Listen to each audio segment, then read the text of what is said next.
ठाट बनाए धरो मिहरी को,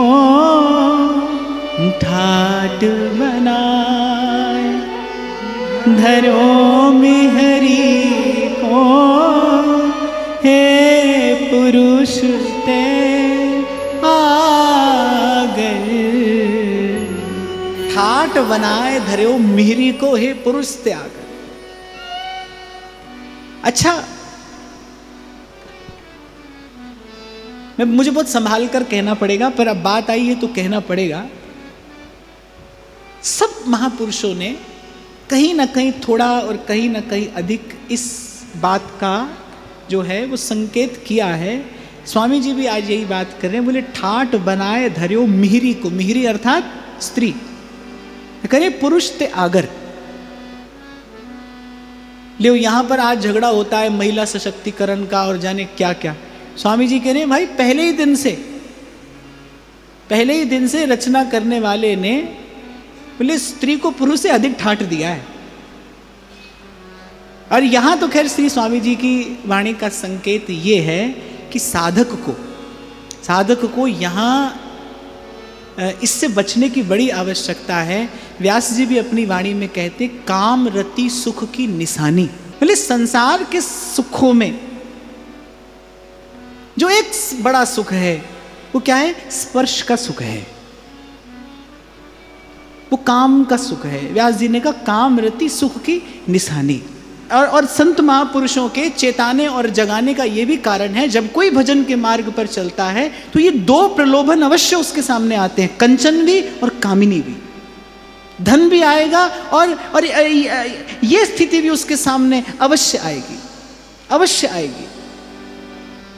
और स्वामी जी कह रहे हैं कि भाई प्रभु ने ही ऐसा रचा है, रचनाकार की रचना ऐसी है, ये प्रलोभन बहुत बड़ा है, ये आकर्षण बहुत बड़ा है, इससे बच पाना बड़ा कठिन है। अरे गोस्वामी जी तो यहां तक लिख देते हैं, रहा ना काहू धीर सबके मन सिज हरे।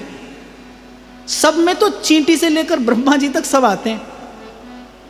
रहा न काहू धीर सबके मन सिज हरे, जेहि राखे रघुबीर ते उबरे ते ही काल मह। कबीर जी तपस्या कर रहे थे, भजन कर रहे थे। अब देवताओं को लगा भाई इनका भजन बहुत बढ़ गया है। अब जैसे जिसके घर में जितना धन होगा ना, उसको उतनी अधिक चौकीदार की आवश्यकता पड़ेगी, क्योंकि उसको भय उतना अधिक है, चिंता उतनी अधिक है।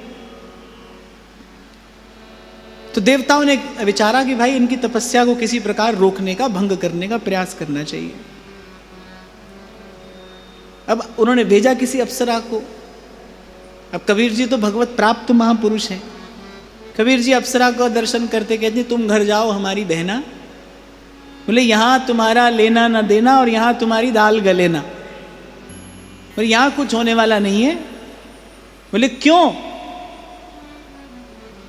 तो कबीर जी ने कहा कि स्त्री थोड़ी स्त्री पर आकर्षित होती है। तब कबीर जी ने कहा हरि मेरो पियू मैं राम की बहुरिया।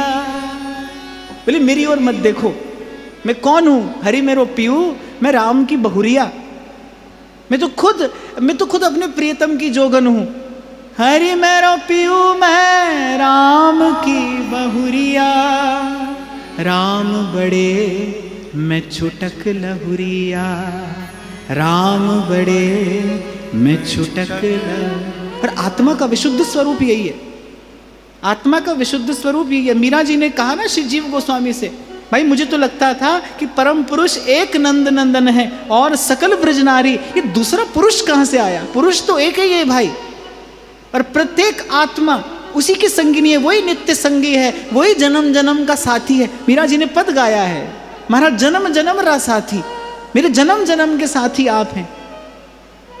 और कबीर जी तो एक जगह पर गाते हैं, नहरवा हमको न भावे, नहरवा हमको न भावे। नहर समझते हैं? मायका।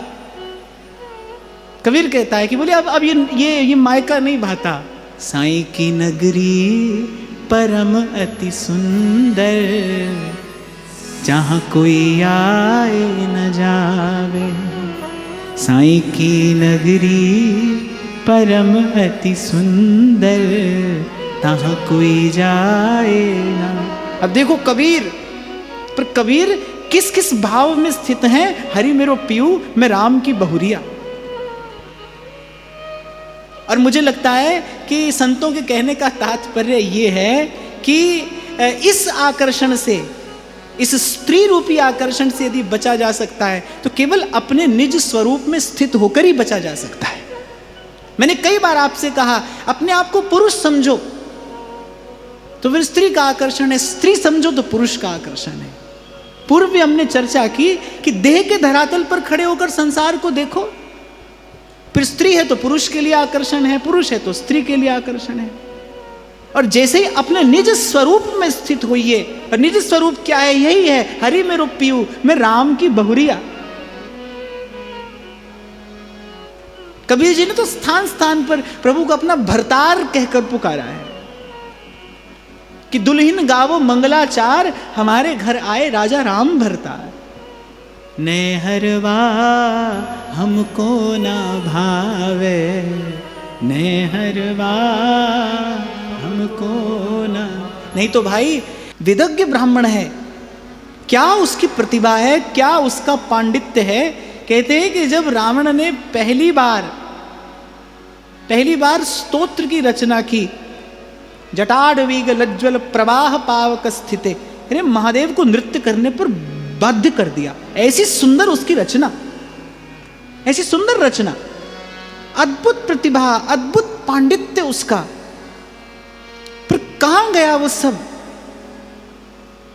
कहां गया वो सब जब जगदम्बा जानकी के लिए अपने मन में ऐसा विचार ले आया।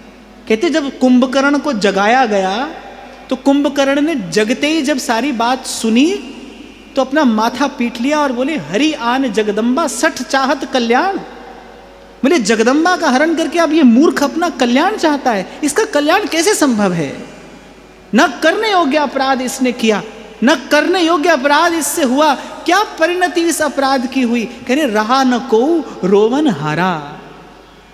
उसके मृतदेह पर दीपक लगाने वाला कोई नहीं है, उसके मृतदेह पर विलाप करने वाला कोई नहीं है। रहा न को रोवन हारा, मूल में क्या है? ये अपराध है। और जब स्वामी जी इस बात का संकेत करते हैं तो कह रहे ठाठ बनाए धर्यो मेहरी को पुरुष त्यागर। भागवत इस बात का संकेत करती हैं, बोले इस आकर्षण से यदि बचना है तो अपने निज स्वरूप में स्थित होकर ही इस आकर्षण से बचा जा सकता है। और जीव का निज स्वरूप क्या है कि हरि मेरो पियू मैं राम की बहुरिया। पुरुष तो केवल एक है। देखो कोई पुरुष ऐसा नहीं जिसको स्त्री की आवश्यकता ना हो, कोई स्त्री ऐसी नहीं जिसको पुरुष की आवश्यकता ना हो। स्त्री पुरुष बने रहो तो फिर स्त्री पुरुष की आवश्यकता भी बनी रहेगी, ये रोग भी बना रहेगा, ये जड़ता भी बनी रहेगी। जैसे ही अपने मन में इस बात का निश्चय हो जाए कि मैं कौन। जैसे हमारे यहाँ आचार्य लोगों ने क्या किया, आचार्य चरणों ने हमें भाव प्रदान किया, मैं कौन? मैं प्रिया जी की सहचरी।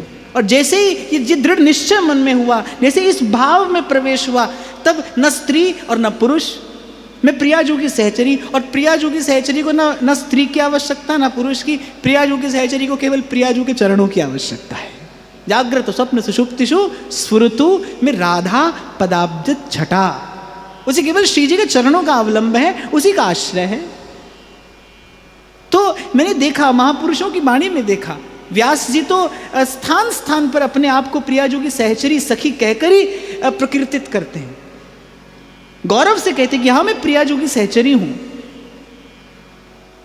एक क्षण नहीं लगाया व्यास जी ने अपना जनेऊ तोड़कर और श्री रास बिहारिणी जी के चरणों में बांध दिया और कहा कि आज मेरा ब्राह्मणत्व भी सफल हो गया। बोले जन्म भर इसे ढोया, आज श्री जी ने इसे भी चरणों में स्वीकार करके मेरा ब्राह्मणत्व भी सफल हो गया। किसी काम का नहीं था, श्री जी ने अपने चरणों में लगाकर इसे भी सार्थक कर दिया। सब संतों को मैंने देखा, अनुभव किया, कहीं ना कहीं प्रभु के प्रति यही प्रीतम का भाव उन्होंने अपने हृदय में संजो कर छिपा कर रखा। नेहरवा हमको ना भावे, नेहरवा हमको ना भावे। बड़ी मधुर पंक्तियां हैं, गाइए। साईं की नगरी परम अति सुंदर, जहाँ कोई जाए न आए। साईं की नगरी परम अति सुंदर, जहाँ कोई जाए न आवे। चांद सूरज तहाँ पौन न पानी, को संदेश पहुँचावे। चांद सूरज तहाँ पौन न पानी, को संदेश पहुँचावे। को संदेश पहुँचावे, दर्द ये साईं को सुनावे। नेहरवा हमको न भावे, नेहरवा हमको न भावे, नेहरवा हमको न भावे, नेहरवा हमको न भावे, नेहरवा हमको न भावे, नेहरवा हमको न भावे, नेहरवा हमको न भावे, नेहरवा हमको न भावे। तो श्री स्वामी जी की बात कहने का तात्पर्य है कि भाई साधक को इससे विशेष रूप से सावधान रहने की आवश्यकता है, क्योंकि संसार के सुखों में ये सबसे बड़ा सुख है और इसके प्रबलतम आकर्षण से बच पाना अपने स्वरूप में स्थित हुए बिना तो असंभव है। कभी कभी देखने में आता है कि बहुत साधक लोग भी प्रश्न करते हैं, मैं तो खैर ऐसे प्रश्नों का उत्तर ही नहीं देता, मतलब बहुत लोग इस पर चर्चा करते हैं कि काम से कैसे बचे, काम से कैसे बचें। काम से बचने का एक ही तरीका है भाई, काम की बात करना छोड़ के राम की बात करिए। और क्या तरीका है? और कोई औषधि थोड़ी है, गुरु जी के पास कोई चूर्ण थोड़ी है जो आपको चटा देंगे और आप इससे बच जाओगे। लाख की एक बात है, भजन करिए, हरि के नाम से ही बचा जा सकता है। इसकी एक ही औषधि है भाई, बार बार इसकी चर्चा करने का क्या लाभ? मुझे तो लगता है ये चर्चा करने योग्य ही नहीं है। महाप्रभु ने तो बस एक शब्द में सारी बात समेट दी और कहा अलम विषय वार्तया नर्क कोटि विभत्सया। महाप्रभु की बोलन कितनी मधुर, कितनी सुष्ठु है कि महाप्रभु एक शब्द कहते हैं, परधन परतीय बंच। इसे बच के रहिए भाई, परधन और पर स्त्री, इसे बच के रहना। बस केवल इतनी बात कही, बुद्धिमान को संकेत ही पर्याप्त होता है। ऐसे कई बार देखने में आता है, बात कर रहे हैं, इससे कैसे बचे, इससे कैसे बचे। अच्छा फिर क्या होता है, उससे बचने के चक्कर में दिन रात चिंतन उसी का बना रहता है। क्योंकि मन को जितना आप जिस विषय का निषेध करेंगे, मन और अधिक बल से उसी ओर आपको लेकर जाएगा। तो लाख की बात एक है भाई, काम से बचना है तो राम का नाम लीजिए, और तो दूसरा कोई मार्ग नहीं। ना कल था, ना आज है, ना कल होगा। सब प्रश्नों का उत्तर एक है कि सूधो चले आपने धर्म। और हमारा धर्म क्या है? के वाणी हरिवंश की, के हरिवंशी नाम। हरिवंश नाम की कृपा से सहचरी भाव दृढ़ होगा, और जैसे ही सहचरी भाव में प्रवेश होगा, फिर न काम है, न क्रोध है, न राग है, न द्वेष है, न अहमता है, न ममता है। और जब तक वहां पहुंचना नहीं है, जब तक वहां पहुंचना नहीं है, तब तक प्रेम नगर का अंत ना पाया, जूं आया त्यों जाएगा। जब तक वो ठिकाना नहीं मिला, जब तक वो ठौर नहीं मिली, तब तक बड़ी बड़ी बात कहते रहिए, सुनते रहिए, सुनाते रहिए। सार की बात ये भाई, सार भजन हरिवंश को। नाम लीजिए, नाम जपिए, उसी से छूटा तो छूटेगा। और पूर्ण रूपेण मुक्ति तो संभव ही नहीं इससे, क्योंकि कामना से ही जीव का जन्म हुआ है। बीज में काम है, इसके बीज में काम है, जन्म के बीज में, मूल में काम है। ये कामना भगवत परक हो जाएगी नाम जपते जपते। संतों का यही प्रभाव प्रताप है कि पारस में और संत में बड़ो अंतरो जान, वो लोहा कंचन करे, ये कर दे आप समान। कबीर कहते हैं, पहले मन काग था करता जीवन घात, गुरु की चरण रज मिली अब तो मन हंसा भया, मोती चुग चुग खात। पर महापुरुषों ने संकेत किया है तो ये समझ लेना चाहिए कि जब ऐसे रसिक महानुभाव, जब रसिकाचार्य ये बात करते हैं तो माने ये बहुत प्रबल आकर्षण है और इससे बच के रहने की आवश्यकता है। और बच के रहने की विधि केवल एक है, हरि के नाम भरोसे रे। साधन विधि कछु बने न कली जुग, साधन विधि कछु बने न कली जुग। मुख सो हरि हरि कहिए, हरि के नाम भरोसे रहिए, हरि के नाम भरोसे रहिए। नाम का अमृत चढ़ेगा, काम का विष उतरेगा।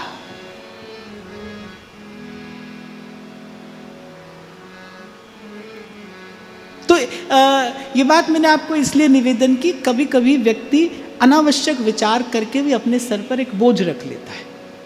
सब रोगों की औषधि क्या है? सब है रोग की औषध नाम, सब है रोग की औषध नाम। महापुरुषों ने निर्णय दे दिया, बहुत बात नहीं की महापुरुषों ने इस विषय में। आप संतों की वाणी पढ़िए, कोई विस्तार से चर्चा नहीं की, संकेत कर दिया और औषधि बता दी कि सब है रोग की औषध नाम। नाम जपिए, नाम जपिए, नाम जपिए। और अंत में कहते हैं, सुन श्री हरिदास यह जिय जानो, सुन श्री हरिदास यह जिय जानो। सपने को सो जागर, सपने को सो जागर। सुन श्री हरिदास यह जिए जानो। ये शब्द महाप्रभु ने भी प्रयोग किया, यह जिए जान। श्याम श्यामा पद कमल संगीत सिरनायो। जिए जानो माने कहते जब एक व्यक्ति को पूर्ण अनुभव हो जाए किसी बात का, भाई हमने खूब इसको अच्छे से जान लिया है, ऐसा ही है। महादेव कहते हैं, महादेव ये बात कहते हैं, उमा कहूं मैं अनुभव अपना, अनुभव अपना। मैं तो जितनी बार ये पंक्ति पढ़ूं मुझे ये विचार करके और मेरा रोम रोम पुलकित होता है कि अनुभव किसका है? महादेव का है। वो कह रहे हैं, उमा कहूं मैं अनुभव अपना। मैं उस दिन भी आपसे कह रहा था, भाई किसी बड़े बूढ़े का अनुभव हो उसका भी आदर करना चाहिए। ये तो त्रिभुवन गुरु का अनुभव है, सत हरि भजन जगत सब सपना। और स्वामी जी यही कह रहे हैं, सुन श्री हरिदास यह जिए जानो। स्वप्न है ये, स्वप्न है, स्वप्न है, सपने को सो जागर। एक व्यक्ति को सपने में भूत सताता था, रोज सताए, रोज सताए। अब वो बेचारा संकोच के मारे किसी से कहे भी नहीं। एक दिन क्या हुआ, उसने बहुत मोटा सा डंडा अपने पास रख लिया। अब सपने के भूत को वास्तविक डंडे की तो आवश्यकता नहीं है, सपने के भूत को उसकी कोई आवश्यकता नहीं। उसने क्या किया, उस भूत के लिए वास्तविक डंडा अपने पास रख लिया। अब जब भूत आया तो डंडा चला भी दिया, हाथ में डंडा था, नींद में डंडा चला दिया, बगल में श्रीमती जी लेटी थी। यही जीव की दशा है। आप तो हंस दिए जैसे आप ऐसा नहीं कर रहे, आप भी ऐसा ही कर रहे हैं भाई, हम सब ऐसा ही तो कर रहे हैं। स्वप्न रूपी संसार के लिए और वास्तविक परिश्रम किया जा रहा है। स्वप्न रूपी संसार के लिए वास्तविक परिश्रम है, जीवन दिया जा रहा है। मैं तो उस दिन आपसे कह रहा था ना, मुझे कोई कहे ना ये पाया ये पाया, अरे मैंने कहा यहां से खड़े होकर देखिए साहब, जीवन खोया आपने। क्या पाया? आपने जीवन गंवाया। आपके रिपोर्ट कार्ड पे जब आखिरी बात लिखी जाएगी तो आपने जीवन गंवाया, जीवन गंवाया। जीवन जिसे जानने के लिए पहचानने के लिए मिला था उसे नहीं जाना, उसे नहीं पहचाना तो जीवन गंवाया। कबीर कहते हैं कि साधो भाई जीवत ही करो आशा। बोले अगर आपको मुक्ति की आशा है तो जीते जी तक ही है। साधो भाई जीवत ही करो आशा, जीवत समझे जीवत बूझे जीवत मुक्ति निवासा। बोले जीवन ही मुक्ति में निवास करने के लिए मिला है, जीवन ही मुक्ति का सुख पाने के लिए मिला है। जीवत समझे जीवत बूझे जीवत मुक्ति निवासा, बोले जियत कर्म की फांस न काटी तो फिर मुए जमपुर भाषा। साधो भाई जीवत ही करो आशा, सुख की आशा है तो फिर जीवन के रहते हैं भाई, जीवन के रहते करिए।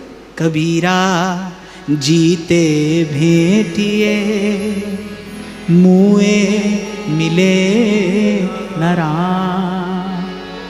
अच्छा, कबीर जी तो कई बार बड़ा कड़ा प्रहार कर देते हैं पोथी किताब की बात पे।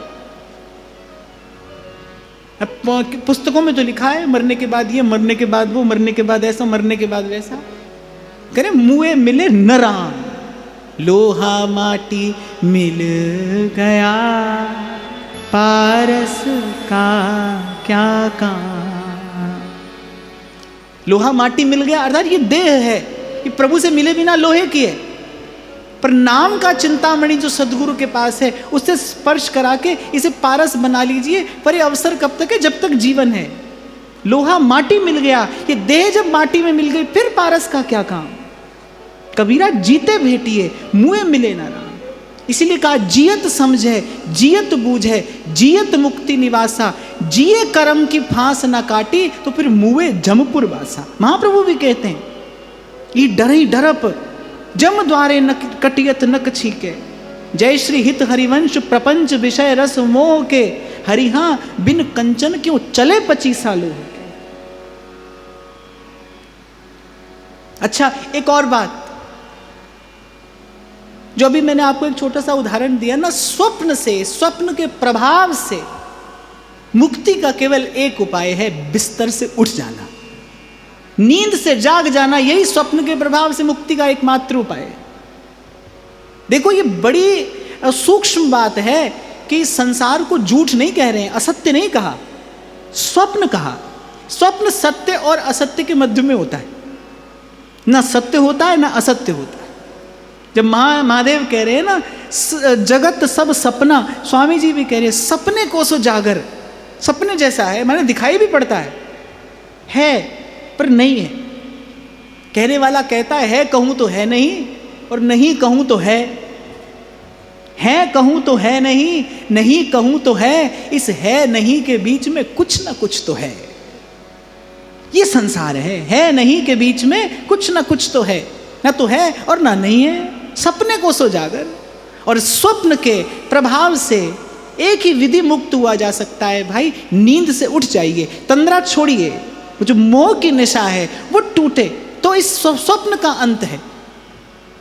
जिन महापुरुषों के जीवन में संसार का अंत हुआ, बाहर नहीं हुआ, भीतर हो गया, भीतर संसार की निवृत्ति हो गई। कबीर गाता है ना, मरे बहिर्मुख साधु जीवे, भर भर नाम रसायन पीवे, हमको मिला जियान हारा, हमको मिला जियान हारा, हम ना मरे मरी है संसार। किस संसार के मरने की बात संत कर रहे हैं? कहाँ मरा संसार? कौन सा संसार मरा? हम ना मरे मरी है संसार। मुझे मोह की निद्रा टूट गई, बड़ भागी मैं सतगुरु पाया, मन की दुविधा दूर न साई। भाव सरोवर नेह के जल में, प्रेम रंग दैवो, दुख सुख मैल छुड़ाए दियो सखी, रंगी खूब झकझो, प्रेम रंग दैवोर रंगी झकझोर, चुनर मोरी रंग डारी, मेरे साहिब हैं रंग रे, चुनर मोरी रंग डारी। बलिहारी गुरु आपने, जिन गोविंद दियो बताए। छोटा सा एक पद है जिसमें स्वामी जी कह रहे हैं कि जगत प्रीति कर देखी नाहि ने गति को। उसी बात को अगले पद में थोड़ा आगे बढ़ाया है, बोले स्वप्नवत संसार, और बोले यहां हमने परिश्रम करके देखा, जगत प्रीति कर देखी। अच्छा देखो, एक बात मैं देखता हूं महाराज जी, सब संतों ने अपने जीवन के अभाव को, अपने दुर्गुण को, अपने दोष को खूब स्वीकार किया है और खूब संसार को गाकर सुनाया है, भाई हमने ये सब देखा है, हमने ये सब भुगता है। एक बार मेरे इसी बालक से किसी ने कहा, बोले हाँ अभी आपके गुरुजी तो साधक है ना, हमारे गुरुजी तो सिद्ध हैं।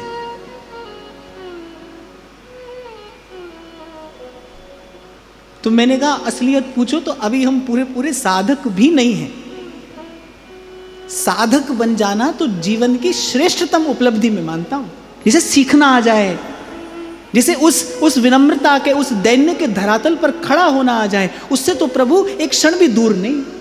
अभी तो साधक बनने की चेष्टा है, और सिद्ध तो कौन है यहां भाई, कौन था, कौन है और कौन होगा। स्वामी जी कह रहे छत्रपति रंक लो देखे, प्रकृति विरोध बनो नहीं को। कौन बना रहा है यहां। हमारे बाबा तो कहते थे, बोले जो कहे मैं सिद्ध, उसके लिए एक शब्द का प्रयोग करते थे, बोले बुद्धू। कबीर कहते ना, बोले बहुतक भोंदू बह गए और चढ़े देह अभिमान। बहुतक भोंदू बह गए। सब कुछ किस पर निर्भर करता है, आपकी स्वीकृति पर ही तो है भाई। एक कन्या का विवाह होता है, अगले दिन क्या घटना घटती है, कुछ भी तो नहीं बदलता, केवल उसके मन में एक स्वीकृति आ जाती है कि अमुक व्यक्ति मेरा पति है, अब इसके माता पिता मेरे माता पिता से हैं, अब ये मेरा परिवार है, ये मेरा घर है। एक स्वीकृति ही तो आती है, एक स्वीकार ही तो कर लेता है मन बस, और सब कुछ बदल जाता है। सब कुछ उसी विचार से होने लगता है, चलने लगता है। मानने की तो बात है भाई, आप मान लो कि मैं सिद्ध हूं, ले मान लो। मानना ही तो कठिन है कि मैं साधक हूं, इस बात को मानना ही कठिन है। मैंने तो संतों की वाणी पढ़ी, वो तो स्वीकार करते हैं हाँ भाई हमसे बहुत भूल हुई, अब तक भी हो रही है। स्वामी जी जैसा महापुरुष जी कह रहा है, अवतारी पुरुष हैं, पर कह रहे जगत प्रीति कर देखी, करके देखा हमने। कबीर कह रहा है सबे रसायन हम किया, भाई ये सब हम करके आए हैं, पर ना ही ने गटी को पर लेकिन सार की बात कुछ हाथ आई नहीं, कुछ सार हमारे हाथ आया नहीं। और कह रहे छत्रपति रंक लो देखे, रंक भी देखे और छत्रपति सम्राट भी देखे, बोले लेकिन काल का अतिक्रमण कोई कर नहीं पाया, प्रकृति विरोध बनो नहीं, कोई बना नहीं रह पाया यहाँ, कोई काल का अतिक्रमण नहीं कर पाया। महाप्रभु ने भी तो यही बात कही, प्रपंच बंच सब काल व्याल को खायो, यह जिए जान। कह रहे बस केवल इतनी सी बात हमने जानकर कि भाई यहां ना कोई रहा न रहेगा। कबीर कहते हैं आए हैं सो जाएंगे, राजा रंक फकीर, को सिंहासन चढ़ चला, को बंधा जंजीर। इतना ही फर्क है, बस इतना भेद है। पर एक बात तो निश्चित है, जो आया है सो जाएगा। ये बात विचार के वास्तविक वैराग्य का उदय हुआ। ये बात विचार के कि भाई इस संसार के लिए क्यों परिश्रम करना, क्या परिश्रम करना, जब यहां कुछ बने रहने वाला ही नहीं है। आपकी बनाई वस्तु नहीं रहेगी, आप नहीं रहोगे, आप नहीं रहोगे। मुझे स्मरण तो नहीं है, कबीर एक स्थान पर कहते हैं, बोले लकड़ी जलती है, जलने वाला जलता है, और कबीर कहते हैं हंसी आती है, जलाने वाला भी जलता है।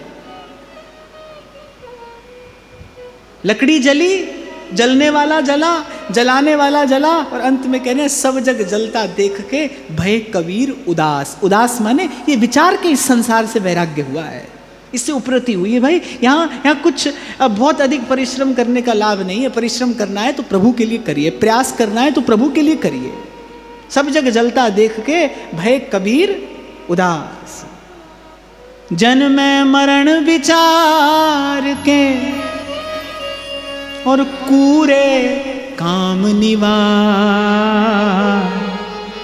जिन पंथा तो है चालना, सोए पंथ सवार। जिस मार्ग से जाना है प्रभु के पास, उस मार्ग को संवारने का कार्य कर। जिन पंथा तो है चालना, सोए पंथ सवार। तो कह रहे जगत की इस अस्थिरता, क्षणभंगुरता का विचार करके और अंतर में वास्तविक वैराग्य का उदय हुआ। छत्रपति रंक लो देखे प्रकृति विरोध बन्यो नहीं को। दिन जो गए बहुत जन मन के, दिन जो गए बहुत जन मन के, ऐसे जाओ जिनको,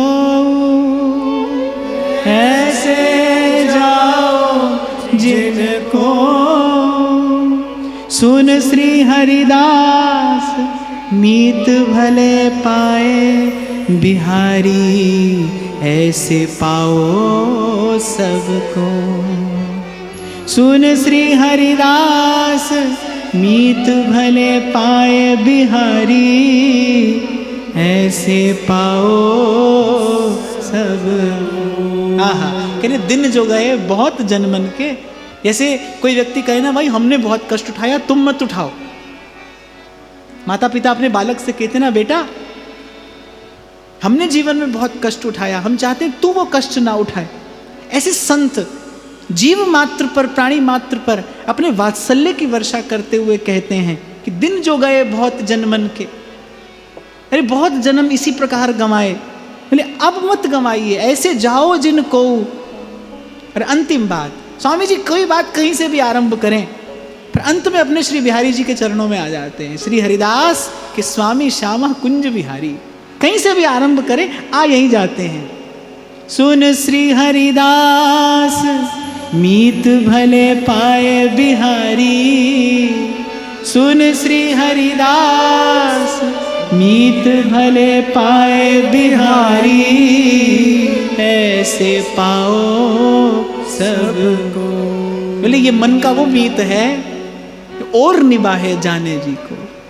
बोले जो अंत तक साथ निभाएगा। बोले जैसे हमने इनके चरणों को पाया, ऐसे आप भी ऐसे पाओ सबको। बोले ऐसे इनके चरणों को पा लीजिए, इनके चरणों की नौका में बैठकर। रे मन गोविंद के है रे, रे मन गोविंद के है रही।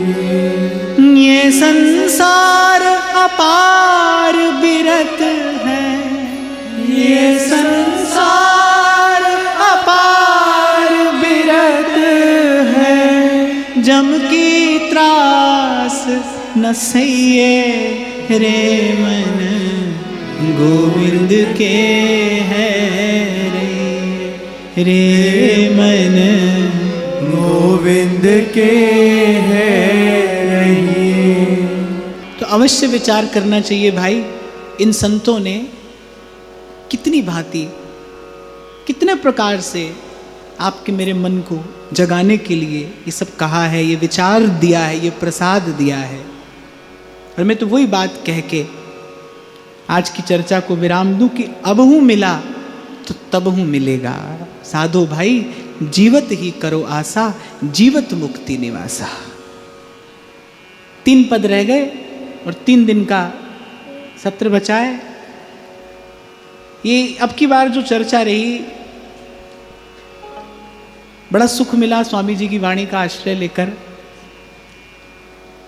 पर इस चर्चा के मूल में प्रेरणा महाराज जी की थी। मैंने तो बहुत बार इन पदों का ऐसे एकांत में कभी ध्यान किया, चिंतन किया, पर ऐसा नहीं लगता था कि इस प्रकार इतने विस्तार से इसकी चर्चा संभव हो पाएगी। लाडली लाल के श्री चरणों का प्रताप है और मैं कहूँगा इस सत्संग भूमि की महिमा है। मैं उस दिन भी आपसे कह रहा था कि कुछ कुछ पद आपने मैंने सैकड़ों बार गाए। हम गाते रहते हैं, संतों की वाणी ही हमारा गेय और ध्येय विषय है। पर जिस प्रकार से इन भावों का स्फुरण हुआ वो सब श्री लाडली लाल जी का कृपा प्रसाद है। और मैं कहूँगा ये इस सत्संग भूमि की महिमा है। श्री जी के चरणों में भाव निवेदन करते हुए महाराज श्री के चरणों में प्रणाम। आप सबके हृदयस्थ हित प्रभु को, भाव प्रभु को नमन। और मुझे ये भी कहना है, इसमें ये जो महिमा है ये आपके भाव की भी है। जो भाव लेकर आप यहाँ सुनने के लिए आते हैं, ये उसी भाव की महिमा है। व्यासपीठ से श्री जी के चरणों में यही विनती है कि आपके इस भाव में उत्तर उत्तर वृद्धि होती रहे, आपके माध्यम से मुझे सत्संग का सुख मिलता रहे।